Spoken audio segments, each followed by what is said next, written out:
गुरु यदि कह दे कि तुम भगवान का भजन करो तुम्हारी व्यवस्था बन जाएगी, तो बिल्कुल विश्वास कर लेना चाहिए गुरु पर कि निश्चित ही हमारी व्यवस्था हो जाएगी। वृंदावन की एक सत्य घटना, एक संत जी थे वृंदावन में, जिनके पास में कुछ शिष्य रहते थे। सारे शिष्य जो थे उनके बड़े ही बुद्धिमान, अत्यंत बुद्धिमान, इतने बुद्धिमान थे महाराज कि उनकी बुद्धिमत्ता का परिचय दे पाना बड़ा मुश्किल है। लेकिन उन्हीं के शिष्यों में एक शिष्य ऐसा भी था जो मंद बुद्धि था, मूर्ख था।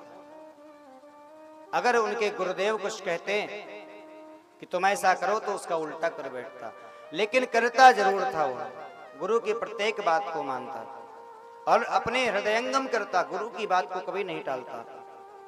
भले वो सबसे कम बुद्धिमान था, लेकिन गुरु की आज्ञा का पालन अवश्य करता था।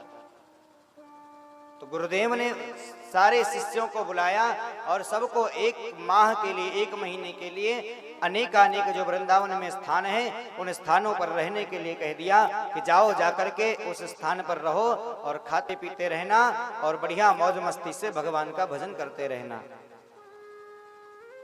और इस मंद बुद्धि को भी बुलाया और बुला करके कहा कि जाओ बरसाने में जाकर के तुम रहो। बरसाने में जाकर के रहने के लिए जब इस भक्त से कहा तो इस शिष्य ने कहा, गुरुदेव ये बताइए कि मेरे वहां पर खाने पीने की व्यवस्था कौन करेगा, मेरे रहने की व्यवस्था कौन करेगा। तो बाबा ने ऐसे ही हंसकर कह दिया कि जाओ बेटा, तुम वहां पर जब पहुंचोगे तो तुम्हें राधा रानी सारी व्यवस्था प्रदान करेंगे। गुरु की बात पर इसने विश्वास किया और भगवान पर विश्वास किया कि क्यों न भगवान ने हमें जन्म दिया है तो हमें खाने पीने की व्यवस्था कर ही देंगे। और राधा रानी तो माँ है, अरे माँ तो अपने पुत्र का सदैव पालन पोषण करती है, 9 महीने गर्भ में रखती है और उसके पश्चात बड़े होने पर स्वयं सूखे में न सो करके बालक को सूखे में सुलाती, अपना गीले में सो जाती है। तो माँ होती है। अगर मेरी व्यवस्था वहां पर राधा रानी करेंगी तो फिर उस व्यवस्था की तो बात ही क्या पूछना है, वो तो बड़ी सुंदर व्यवस्था होगी। क्योंकि माँ जब भोजन बनाती है तो माँ के हाथ का भोजन में जो स्वाद होता है, माँ के हाथ के भोजन में, वो किसी के बनाए गए भोजन में स्वाद नहीं मिलता है। ये शिष्य जो था इनका अत्यंत प्रसन्नता से बरसाने की तरफ चल दिया, गया, वहां पर पहुंचा। एक दिन तो रुका, इसको कोई नहीं मिला। दूसरे दिन इसने आवाज लगाई कि अरे मैया, राधा मैया, आप कहां पर हैं, हमको भूख लगी है, भोजन करवा दीजिए। हमारे गुरुदेव ने तो कहा था कि आप मेरे लिए व्यवस्था करेंगी। तब तक वहां पर राधा रानी प्रकट हो गई और इसको भोजन कराया, प्रसादी पवाया। अब सारे शिष्य जो थे इन गुरुजी के, वो 1 महीना व्यतीत करके, एक दिन जैसे हुआ 1 महीना 1 दिन, तुरंत सब वापस आने लगे। सबके सब जब वापस आ गए, गुरुदेव ने इस मंद बुद्धि शिष्य पर ध्यान नहीं दिया। विचार किया कोई कहीं पर होगा, रह रहा होगा, कोई बात नहीं, कुछ दिन और रह लेने दो, वापस आ ही जाएगा। लगभग जब 2 महीने व्यतीत हो गए, देखा कि 2 महीना व्यतीत हो गए और अभी ये मंदबुद्धि बालक नहीं आया, तो जाकर के देखना चाहिए कहीं ऐसा ना हो कि कुछ अनिष्ट हो गया हो। अपने शिष्य की सुध लेने के लिए गुरुदेव बरसाने में पहुंचे। जब बाबा ने देखा बरसाने में जाकर के कि बाहर एक सुंदर कुटिया बनी हुई है, फूस की सुंदर छप्पर है और बड़ी सुंदर कुटिया है, जिसके बाहर तुलसी के सुंदर सुंदर वृक्ष लगे हैं, सजे हुए हैं, और वहीं पर एक बालक बैठ करके बड़ा सुंदर तरीके से भजन कर रहा है, भगवान का नाम स्मरण कर रहा है, भगवान से कह रहा है कि मैं तो आपके चरणों में लिपट जाऊंगा। हे प्रभु, मुझे रज बना करके अपने चरणों में लिपटा लीजिए। बड़ा सुंदर भजन गा रहा था ये भक्त। क्या गा रहा था ये भक्त, कौन सा भजन? बड़ा सुंदर भजन है। तेरे चरण कमल में श्याम लिपट जाऊं रज बन के, तेरे चरण कमल में श्याम लिपट जाऊं रज बन के, तेरे चरण कमल में श्याम लिपट जाऊं रज बन के, तेरे चरण कमल श्याम लिपट जाऊं रज बन के। लिपट जाऊं रज बन के, लिपट जाऊं रज बन के, लिपट जाऊं रज बन के, लिपट जाऊं रज बन के। ओ तेरे चरण कमल में श्याम लिपट जाऊं रज बन के। तेरे चरण कमल में श्याम लिपट जाऊं रज बन के। प्रेम से सभी लोग ताली बजाते रहिए। श्री राधे।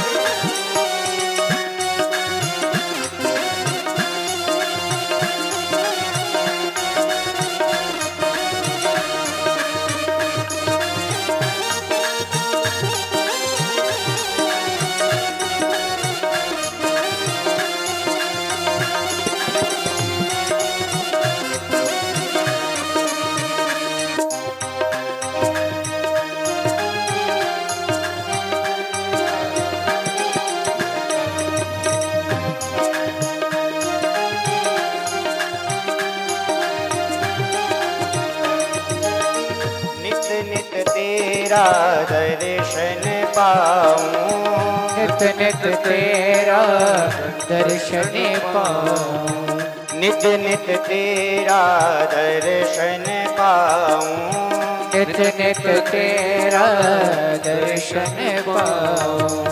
हरस हरस के हरि गुण गाऊं, हर्ष हर्ष के हरि गुण गाऊं, हरस हरस के हरि गुण गाऊं, हर्ष हर्ष के हरि गुण गाऊं। मेरी नस नस जय बस जाओ श्याम, बरस जाओ रस बन के। ओ मेरी नस नस बस जाओ श्याम, बरस जाओ रस बन के।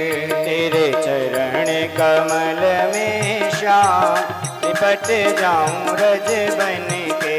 तेरे चरण कमल में श्याम लिपट जाऊं रज बन के।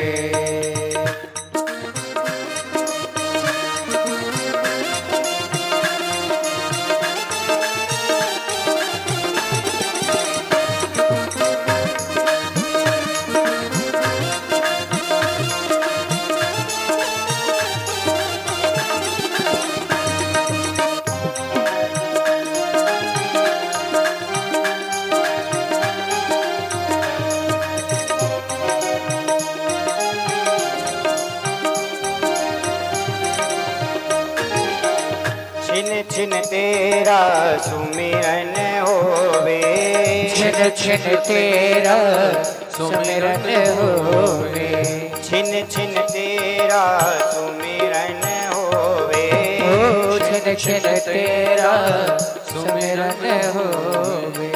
हर पल तुझ पे अर्पण होवे, हर पल तुझ पे अर्पण होवे, हर पल तुझ पे अर्पण होवे, हर पल तुझ पे अर्पण हो।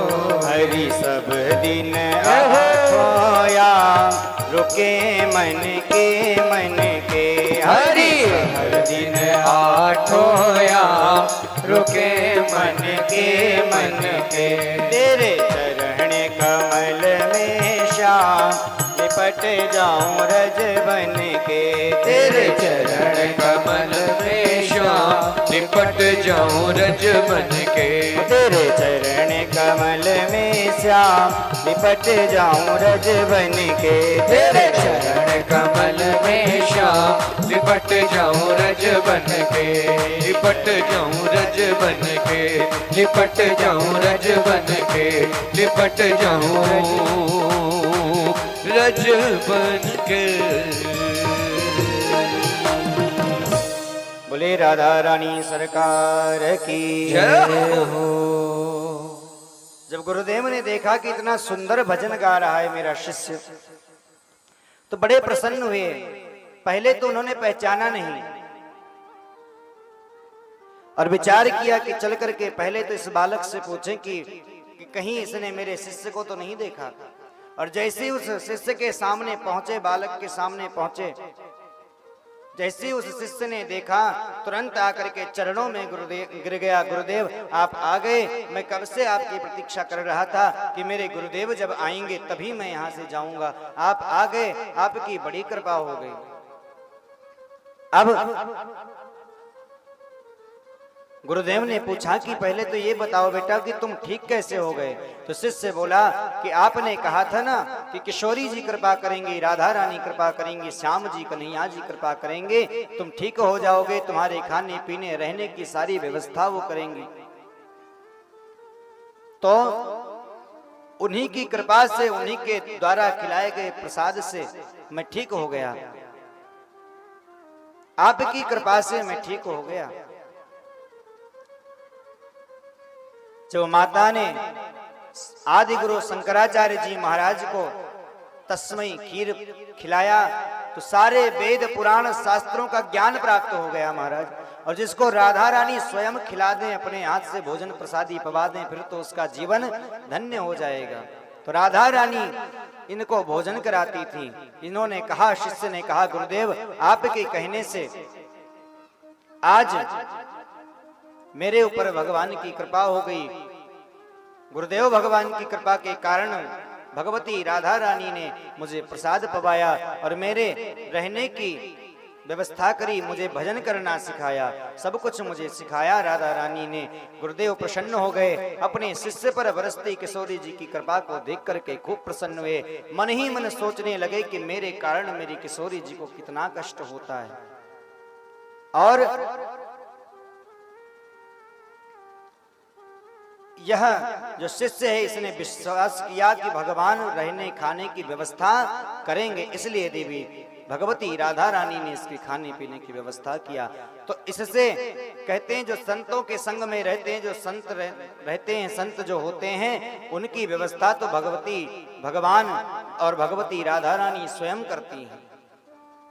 उनकी व्यवस्था तो स्वयं करती हैं सब।